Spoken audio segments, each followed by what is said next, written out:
Good morning. It's Friday and I am ready to quilt, and I hope you are too.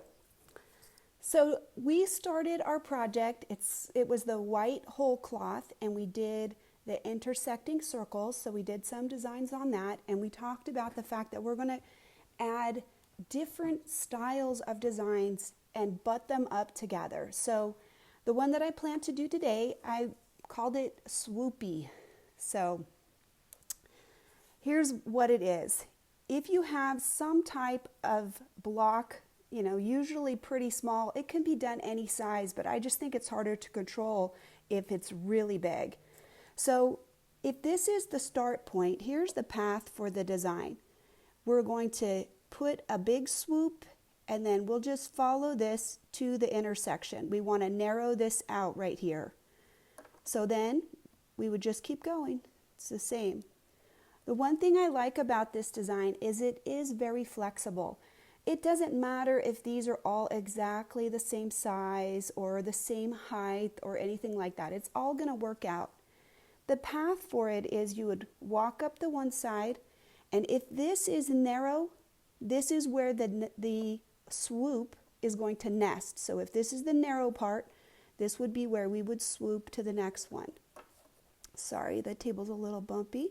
So if this is narrow, then this would be the swoop like that, right? And then the next one. Okay, now we've gone this way, and what happens right here is we're going to go the opposite. So if the swoop is here on this side, then it'll be on this side for the other one, like this. Okay, and it'll just come right into that intersection. Now, this is the narrow part, so we're going to do the same thing here that we did. We're going to put the swoop in this side, and then if this is the narrow, this is going to be the same. So each of these parallel lines as they come down are going to be the same, like this. So swoop, right? Oh, I messed up. See right here? Let's go back. Let's pretend this isn't there. As we are coming back down, we're going to fill in this side right here. So if this is the narrow neck, we're going to do swoop, swoop, and then again, this is narrow, so the swoop will be on that side, swoop, and then we'll go down to the next row, and then you just fill in as you go. So if this is narrow, there's the swoop right there. So this is a continuous line design, and I'm not going to add to this just yet. Let's go ahead and we'll quilt some of this, and then I'm going to show you some variations that you can do if you want to change this, or if you have it bigger, or if you want to do some fills. This would be assuming maybe that this would be a seam right here, and so my blocks are already stitched across this area, so there's actually a seam right in the middle. If for some reason you were doing this in an open space, you could mark the grid but not sew these, and then your fill could be in this space as well. So there are just a lot of different options for you. Let's go ahead and get sewing. So I'm trying to use a bit bigger piece. Oh, sorry, just bumped you guys. Let me fix that camera in just a second. Let's get this fabric up here first. All right, hi Sheena Reed, hi Di Warner. I was thinking about you this morning when I was in the garden. Got some crazy flowers going on. All right, so let's see. You should be in the garden? Me too, I just checked it, and nobody's, dying for a drink of water just yet. Okay, so my hands are flat. My quilt is essentially basted, so this right here is going to hold all of these together. So let's see, who just asked that question? So I'm going to Mary Mike Bennett. This cutout that's on my table allows me to use my BSR feature for my Bernina sewing machine. This is a new Sew Steady table with this cutout, and you can connect your BSR and you can connect a cable to it, and now I can turn that on, and if I'm using my ruler foot, I can use my stitch regulator. And we're going to be sharing more about that in my ruler work group, but not right now. This is our Freemotion group, so we're trying not to use any kind of regulation because we want it to be accessible to everyone. So we said we'll start right here in the corner. Let's go ahead and pick up that bobbin thread just like we always want to.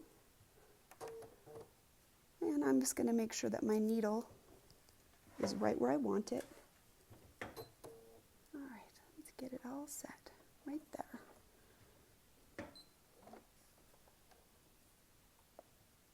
Ooh, it's tiny, but I got it. All right, so the way that I'm sewing, I usually try to sew forward. We're kind of going to be sewing a little bit backwards. And I like to grip a little bit. You know, I need some whatever, but I'm going to keep this part flat. So you can always use these to kind of give you a little bit more handle so that you can make the fabric come with you, but keep the area where you're sewing kind of flat so you can kind of get it like that. So let's put some tacking stitches in. All right, and we'll just put our little swoop. And if your swoop doesn't make it exactly to the corner, you know, like if it starts traveling, just travel along that center seam until you get there. So don't worry about if it's exactly perfectly perfect. It's okay. It's going to work out. So just a nice little curve and come into your corner. And I need to get my fabric up on the quilt table because it's dragging a little bit. And here we go. We're just going to try to do a few of these and kind of get, you know, that rhythm and get moving. So I want to come into that corner pretty accurately, so I kind of slow down right when I get there. And then I'll adjust my hand position and I'll just keep going.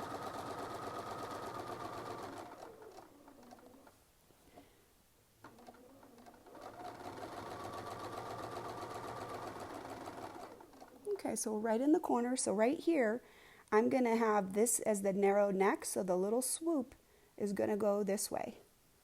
So I'll just kind of echo back out here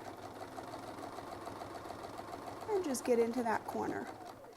At this point, we're going to come down this way. This is the continuous path, so narrow neck. And on this side, we're going to have this one be the hump.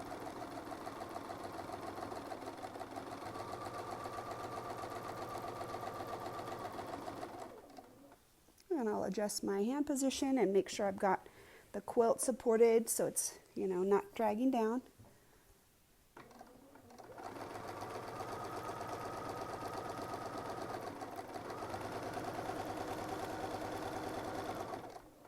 Okay, and same thing, just nice little swoop. And don't worry about it, you know, the shape too much.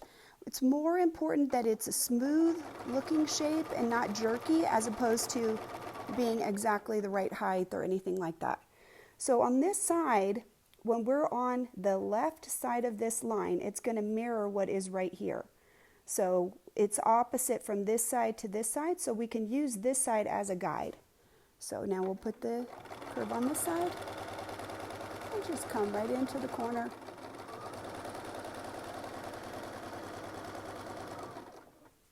And then adjust my hands.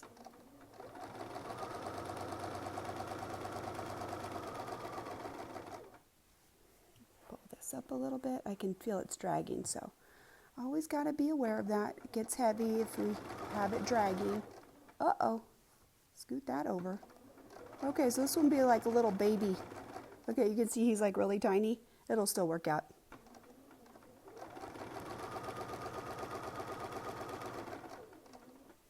Maybe one more and then we'll be there.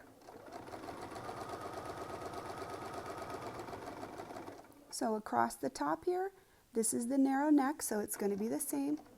We're just going to echo out there and swoop on over to this side.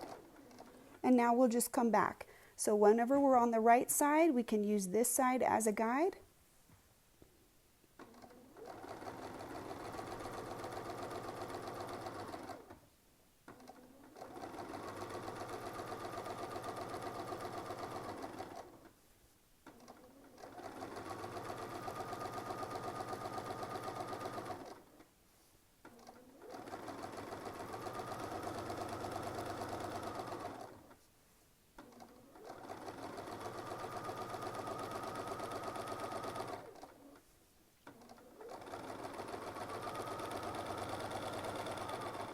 Okay, and the same thing. Now we're on the left side and we're going to go back and we'll use the left side as the guide.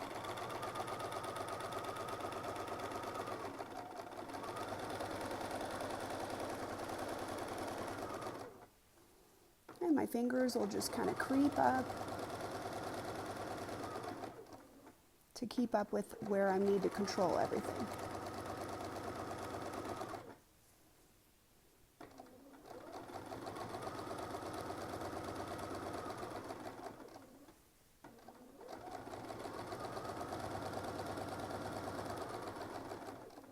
So isn't this a fun shape? I mean, it's kind of like a leaf, and if this line wasn't there, then this could be the fill. So if you don't ditch the seam, you could actually fill this as your, decorative element, and then this would be something that would be the puff. So let's keep going. We'll put this, we'll just echo right over here, get this one swooped in there. And let's just keep going. So we'll just quilt a little bit to get us back into that spot. Now I'm going to kind of bunch this up. It's getting a little stiff as we're quilting it, so I've got to make it behave a little bit.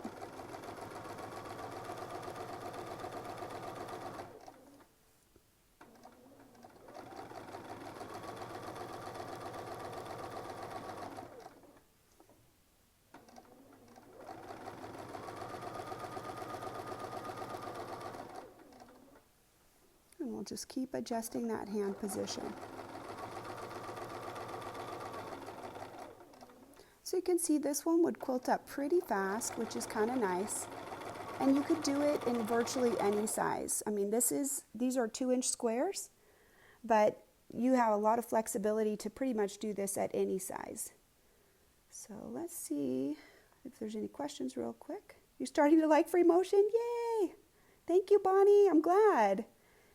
I remember when it was hard for me too. It's, some designs are still hard. It's not like I can do everything I want to. I think sometimes when people think about doing Freemotion, or if they think about somebody who is a professional, they think that means you can do anything. No, I can't do anything. I can do a lot of things, but I'm still learning just like everybody. I always have more that I want to do, and so I'm just going to keep playing until I get there. This side now, we're on the left, so we'll be echoing this left side design. So let's go ahead and we're going to fill this in because I want to show you how we can get back to our starting point as we go. So a little swoopy. And I am looking ahead. As I'm doing this, I know how much room I have with the 2 inches. So as I'm coming down here, I'm kind of gauging how my angle needs to be so that I can get into the next square. So let's just kind of do it in slow motion. I got my loop, and now as I come down, I'm kind of looking back behind me so I can grade into this point as best I can. Okay?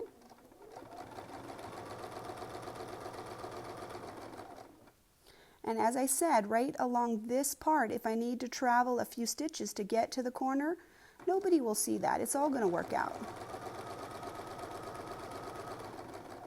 All right, so we're going to come across, and sorry about that.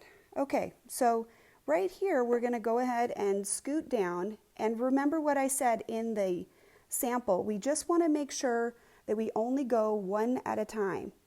Okay, we don't want to go all the way down. We have to go to this one, and then we're going to do this row across, and we'll make it move down that way. So here's the narrow neck. So we'll be echoing this shape, and we'll be coming this way. Here we go.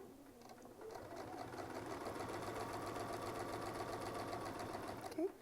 All right, so let's look at this real quick. I'm just going to turn this a little bit so we can think about what do we want to do. This is the narrow neck, so right here, this is going to be narrow and it's going to swoop in.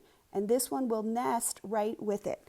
So let me get my pen just so I can show you. This is what you're going to want to think about when you do this, because you want to make sure that your swoops are going the right way, right? This is narrow here, so it's going to be wide, and this is wide, so it needs to be narrow. Once you get this first row in, then you can easily use those as a reference, just like we did on the other side. Okay, so let's go ahead and go. So somebody asked what machine I'm sewing on today. So today I'm sewing on the Bernina 590. So I think you guys have seen I have several different machines, and a lot of that has to do with being able to support different projects and different vendors that I'm working for. So I'll talk a little bit about machines right now while we're doing that because of that question. I think that there are so many great machines out there today in the world. They're better than they've ever been in the past, but you have to think of that somebody created a machine. Somebody made this, not one person, but a team of designers, and they think like A. And then the person who made this other brand, their team thinks like B. And this other team that made this other brand thinks like C. And the question is not what is the best machine in the world, or could be the most expensive machine, but maybe it's not the best machine. You have to think about what is best for you. Do you think like A? Do you think like B? Or do you think like C? What is going to work well for you and how you process information? So my best advice is always to test something out. Okay, so there's our little swoop, and we're going to make it fit right here, right into this one. This is where it starts getting tricky. So we're going to just kind of echo up here, and we'll swoop right into our little intersection right there. So kind of swoop, follow this one a little bit, and just echo it right over to the next one. And we'll just keep going. Okay, so here, this is going to follow. There's narrow, and we'll just swoop right in. Here, a little swoop, and back down. And then again, these are going to follow whatever's on the right side, and then when we come back, whatever's on the left side.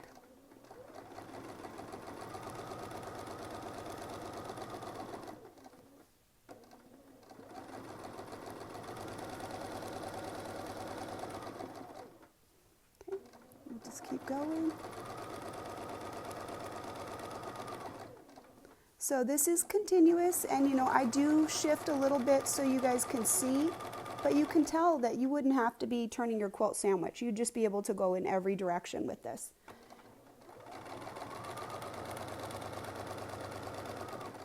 So we'll just keep going. Maybe we'll sew just a little bit faster so we can kind of get through some of this. So you can see that this would be fine if, your design was a little bit wonky, if you have difficulty with control. This is still going to work out totally fine. And you get this really cool space in here. And I want to show you one other thing that, oh, there's a fun stitch for you, huh? Did you see that? Shh, close your eyes. It's all going to hide, don't worry. It's okay, it'll all go away. Put some more quilting on it.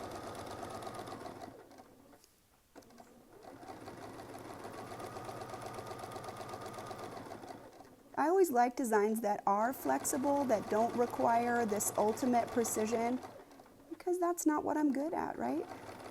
And I think that's true for a lot of people. If we can have something a little bit more flexible, it's a little less frustrating.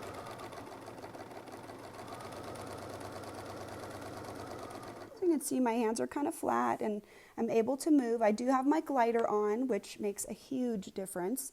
So I really love having that on pretty much all the time. I'm almost at this point where I don't really quilt without it. So you can see this is really great as we can move across the path. And this would be a pretty quick fill. I mean, you would be able to get this area quilted up pretty quickly. A lot of it is, I'm talking, so it's taking a little bit longer than it might if I was just quilting for myself. But that's okay. This would be something you could do easily. This would be a great baby quilt fill. If you have a lot of straight lines, this is kind of nice because it adds a little bit of motion.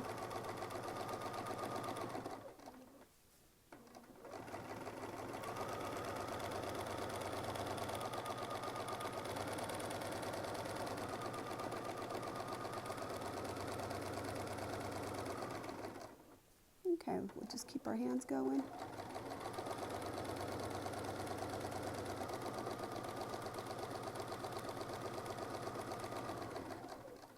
Okay, and we'll go right here.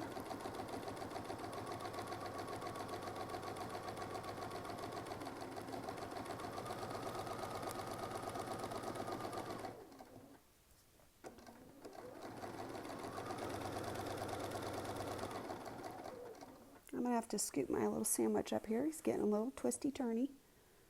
But here we go.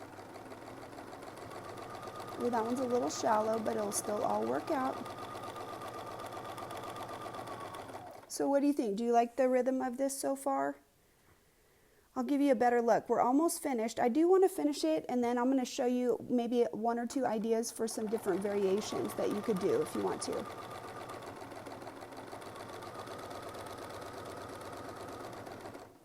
So we'll just keep finishing it up.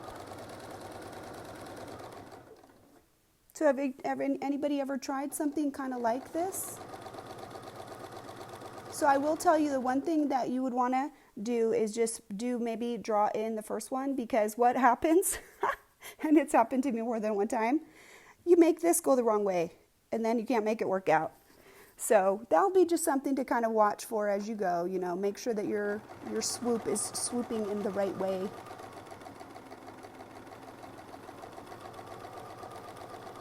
All right, guess what? We're almost back to where we started. One other thing about this design that would be great for beginners, because it is flexible, it's great, but it's also an exercise in control. Right here, no matter what, I've got to get to that intersection. So right here, I'm doing a lot of spatial evaluation as I go to make sure that I put the hump in, but I get myself back over here. So control is probably one of the most important things that's going to make your quilting better as you go. So once you can use something like this to get that, then you're going to make your quilting better. So I'm just tacking it, and let's take it out. We'll just cut that. And I'll get my thread pulled up.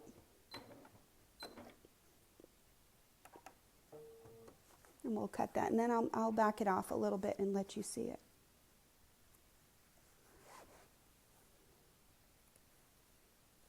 So we were able to do that whole thing, and let's see, we've been quilting for, I don't know, 20 minutes, give or take.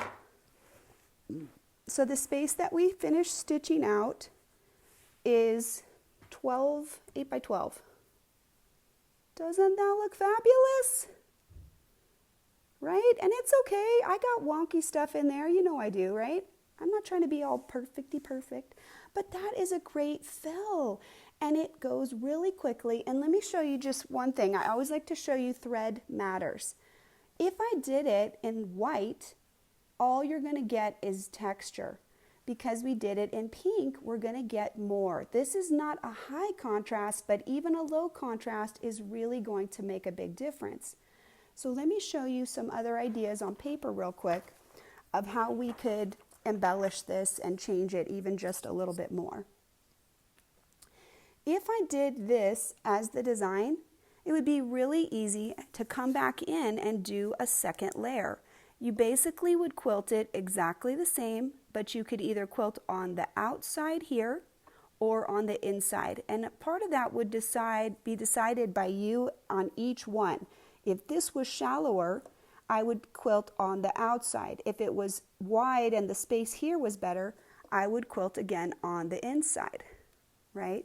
So here it's kind of wide, so I could fill in underneath, and you'd follow the same pattern, right? So you'd come back down, and then here maybe I'll put it on the inside, right? And then here like this, go across, and next one, and then here we'll put it on the inside.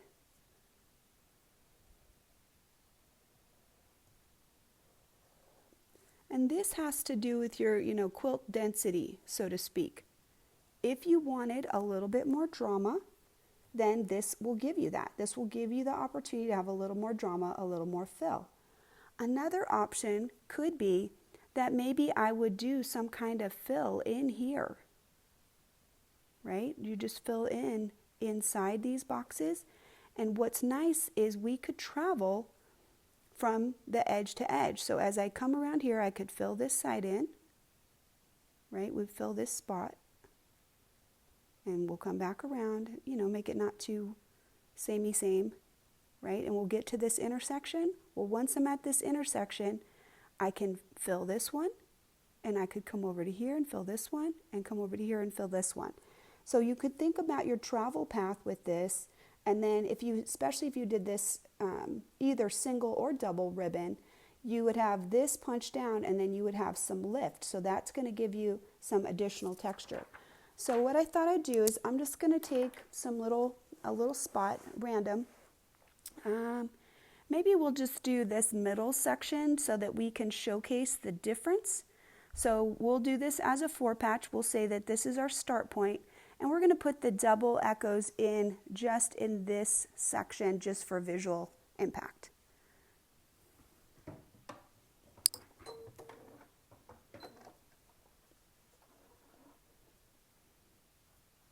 So we would have to tack that again a little bit. Put a couple stitches right there. All right, and then same thing. So I can use my ruler foot. I got to make it a little bit shallower. Okay, and this one has a nice full space right there. So let's make this one the shallower one on the inside and travel to the corner. And then we'll come down. Oh, I think I already messed up. Oh, it's okay. It is what it is, right? So grade it from the corner to widen it out a little bit. And let's see, I think I'll go around this side and then I'll come back and we'll close that. So that way we can kind of move along the design.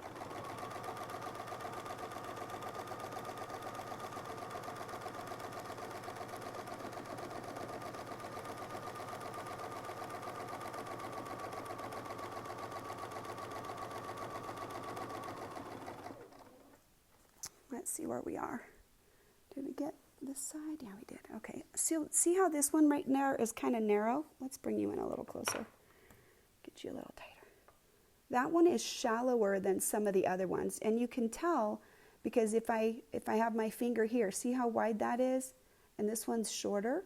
So on this one, I might go over the top. That would make it, kind of balance out the design a little bit. And that would be something you could literally do right on the fly, just by, thinking about where you had a little bit more space. Okay, so I'm just going to turn it so you can kind of get the idea. So doesn't that look great? So that's just a little bit of extra fill. Like if this density was more open than you wanted, or you just wanted to create a little bit more visual impact, or if your space was larger, like if this was a 4-inch block and you were doing this, you may want to put a double, even a triple ribbon in there with like a double swag. And you could just follow the same exact path in order to do that.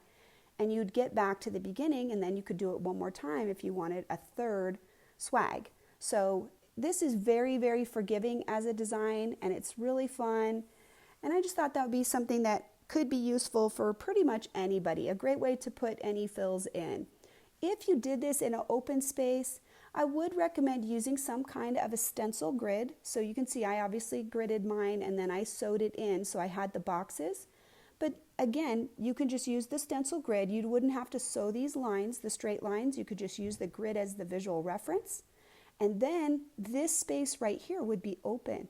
So if you wanted to just echo these, you could do that, and you could put a fill in there. So a possible fill for those could be something like this. I mean, you could literally just go like this. Write down your space, filling it in right as much as you could right at the transition. Then you could just go to the next one. Right? You can use your ruler foot as a spacer, and then you could just keep going right down the line, and then that would be the fill for this, right? So then this will pop because this will make all of these compressed right here. So this would be what would be your area that would pop up. And even if you did the double ribbon, that would still look great. If you filled this in and you had a double ribbon, I would think that would look still very, very, very cute. All right, so let me check real quick if we have any questions. Oh, thank you, Di. She just said that she really appreciated this design. I love sharing with you guys, and I'm very appreciative of you being here. And always remember that, I don't think that I'm better than you. I think there's a lot of people out there who are better than me. But if you get a little better every single time, pretty soon you're going to be better than you were last year, better than you were last month. And that's the goal. We just always want to be a little bit better so that we can try to create the things that we want. So you need to just judge yourself against yourself. Don't try to judge yourself against, expert quilters. You can just be expert you and let your work just stand for itself. And if you're happy with it, that's what's really important. So let's see. I'm glad you like this pattern. Oh, I like the flower too. It does kind of have like a little movement right here with these 4 petals. Like if this was the center, there is a little bit of a feel that this is almost like a flower. So I think, let's see, who was that? That was Susan Tapp, so thank you. And let's see. All right, hi Jay, hi Di, hi Dolly. Lots of nice people that I recognize and some new names. Thank you guys if you're new to our broadcast. So I am calling this project the intersection. So this is intersection part 2, and what the mentality of it is how we're kind of meshing these up. So let's move out just a little bit. I'm actually going to take this out because I want to just talk about it. Some people want to do this actual project, so I want to give some guidance if they want to start working on it at home. Okay, let's scoot back a little so we can get a wider view of it. Okay. Now, you can do whatever measurements that you want to do. You don't have to follow mine exactly, but the basic concept is I have a squared off corner, so this is a 90-degree corner, and I just made whatever I wanted, whatever rectangle I wanted, and I sectioned that off so that I could have something in this space, something to fill here. And then here I did a few intersecting circles, and in the first section we did these spirals and we put the echoes in. Now the circle was done with ruler work, just so you know, so it's really clear that that was something I did with rulers, because I think circles can be very difficult to make nice and pretty. And you can see even that I kind of wonked up this one. but just put some more quilting on it, it's going to be fine, right? And then here, this is intersecting into this, and notice how this one is underneath this ribbon right here. So what we're trying to kind of build is where these designs are meshing into each other, and they're all different. So that's why I called it intersection, because the designs are going to kind of intersect with one another and interact with one another. And so this is 8-inch circle with an echo, and I think this one is like 10. So there's a 1.5-inch space right here. This is about a 1-inch space. So there'll be some kind of collective flower motif in here, and I'm not sure what we're going to put in there, but we'll put some little scallopy something in there. And then maybe I'll put a wiggle frame on this, and then we're going to have a feather that turns a corner. So just a little bit of everything, you know, just the ideas of what does it look like when we have designs butted right next to each other, and what do we need to think about. So right in here, this was already squared off for the circle, so this circle is going behind. And this one here is going behind as well, because it's cut off right there. And then we'll have some other ones that'll blend right out of this square. So this was kind of like the placeholder piece. So everything that we have is going to kind of come out from behind this section right there. And doesn't that texture on there look awesome? You can see it with the shadow. Ooh, love it. Love that quilty puffy texture. And you can see what a big difference it makes with the double right here, how you get a lot more of that shadow value right there. Ooh, love it. Okay, so I think we're done for today. That's about 30 minutes. I do want to keep these kind of a little short, digestible bites, and so 30 minutes is really my max. I would love to see if you try it. Send me a picture, just because I'm nosy. And I hope you have a great quilting week. And if you're a ruler work person, then I will see you on Sunday. And have a lovely day, you guys. Happy quilting. Bye-bye.